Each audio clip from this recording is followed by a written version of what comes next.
Okay, let's talk about the December 2023 monthly economic report, starting with the production, destruction, and mining graph. So in terms of production, last month we had a high point in production since January 2019. It was a mixture of an expansion dropping, and then also lots of people being online and new ships coming out. So there was just a lot of reasons for production to go up. Since then, it has come down a little bit, but it's still at a very, very high level.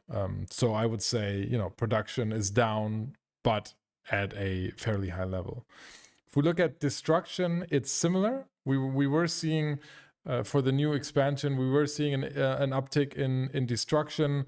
We had the Halloween event in the fall that also had an increased drop in PvP from PvP kills. So overall, good environment for destruction and a much higher, almost double of what it was a year ago. So that's great. That has also come down. I mean, in December, it was mainly the holiday event, the Winter Nexus is what it's called, I think, right? So that doesn't encourage PvP as much as the Halloween one did, but nevertheless, we are still seeing destruction at a fairly high level, and mining has been pretty much on a steady incline for about a year. So that's also great to see. One thing we're still seeing is that mining isn't increasing as quickly as production is. So still we are seeing increased prices, and especially last month we did still see increased prices in a lot of raw material categories. But we'll talk about that more on the Oz tank later. Let me then jump to the sinks and faucets. This is the sinks and faucets graph. So up here you see all of the sources of ISK entering the game. Down here you see all the sources of ISK exiting the game. So for example, by far the biggest ISK sink in the game, where ISK actually leaves the ecosystem, is transaction tax from trading. So that's how almost everyone contributes to ISK exiting the system, which is good to keep inflation in check, a problem that a lot of MMOs have, especially the ones that are long running, like EVE.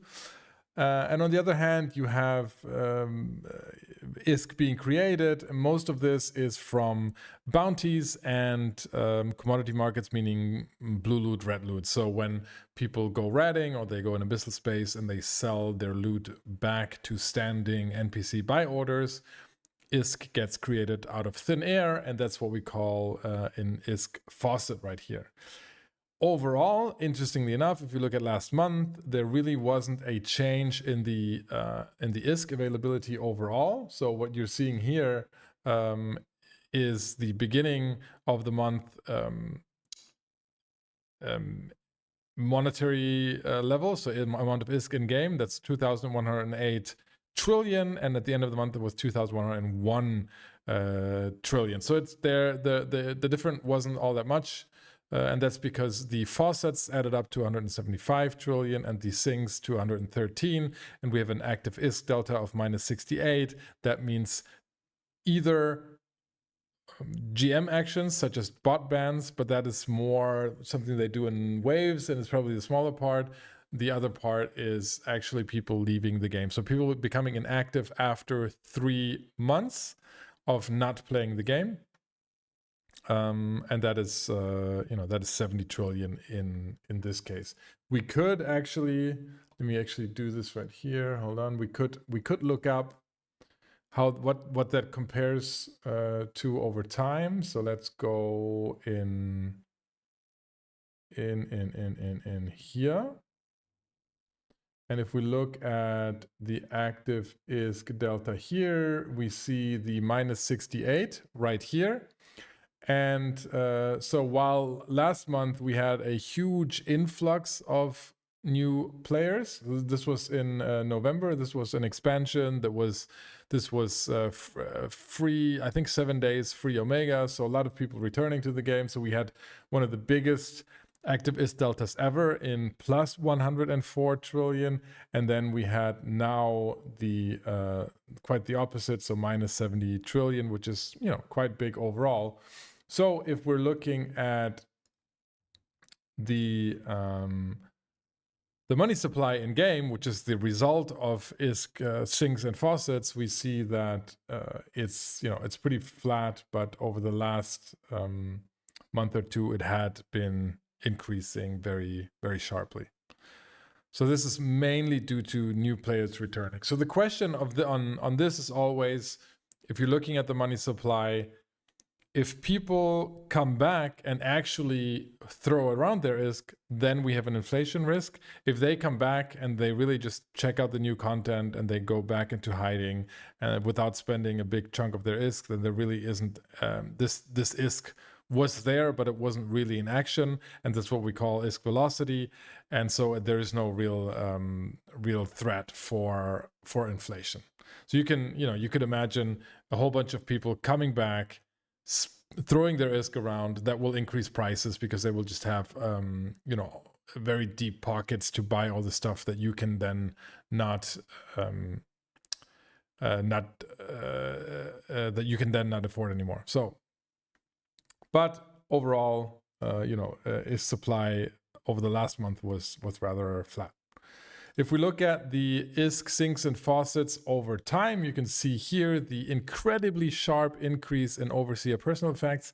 And that is the Christmas event or holiday, winter nexus, whatever it's called. You can see that every year we have these spikes right here.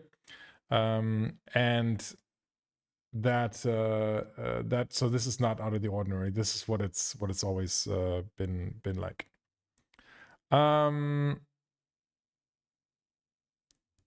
What else? Sleeper components. This is blue loot right here, fairly steady at a high level though. We'll have a look at that in a second. Triglavian data. This is red loot from Abyssal Space. Has increased a little bit, but but not that much. The rest is pretty flat. Let's see here. Top sinks, ISK and faucets over time. This is again, commodity is red loot, blue loot, clearly at a high level, right? On the other hand, this is not normalized per player, right? So if you have more players playing, then this number goes higher. This is not normalized, and so an increase in bounties is something you would expect if you have the an increase in bounties would be if you have more people ratting. That's just very normal. And yes, Paul, as Paul says, this is also the overseer personal effects from the events. And then broker fees, transaction tax is also increasing, but this is not really because people are trading more. It's because more people are trading because we have more players online. Okay, then what else we got? We have got the velocity of ISK. So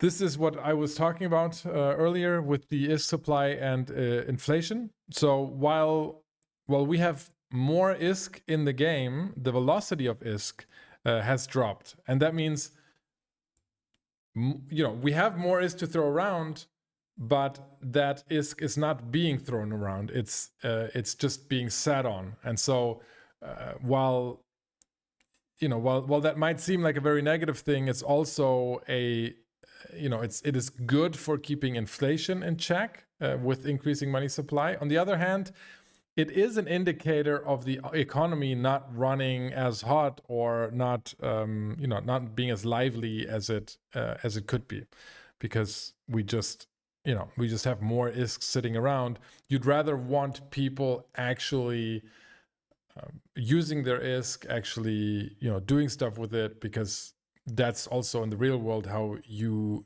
do measure the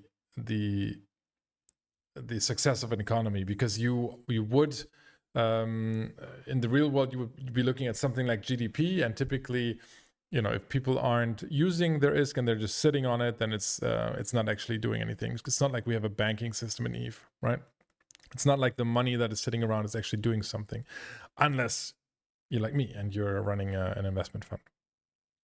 Is there a way to tell Plex sitting around? Yes, there is. There is a 389. I should probably be able to figure out what your name means in lead speak, but I'm too old. We can see how much Plex is on the books once a year when we look at the tax return in Iceland for CCP Iceland. That's when we can see, but that's once a year, and it's one number, so it's not huge. Yeah, Pearl Abyss Iceland is what they are. Comes out in April, May. That's right, Cora.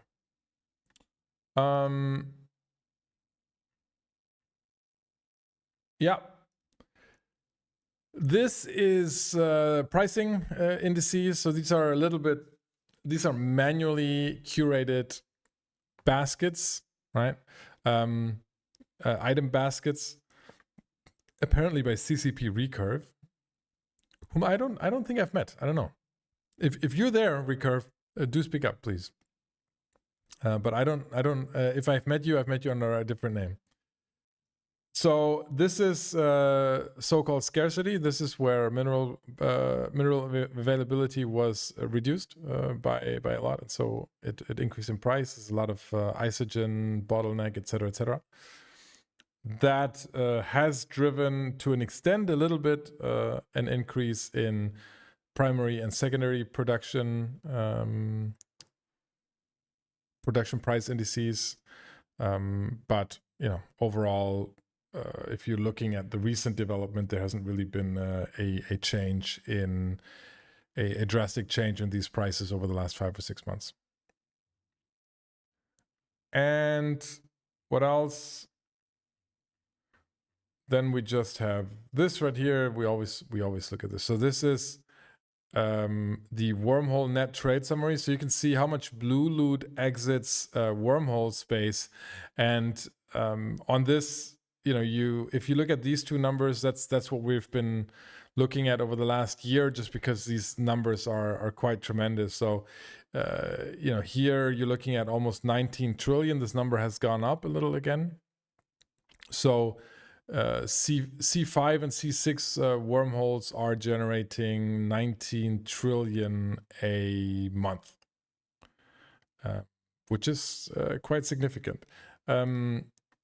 You have to look at that in the context of this right here, right? Of the sinks and faucets. So, overall, if you're looking at commodities here, 61 trillion is generated by the whole game in blue loot, red loot, etc. Right? This is all in there. Yep.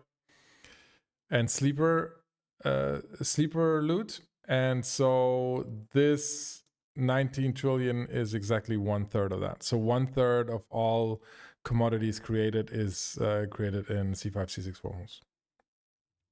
Big number.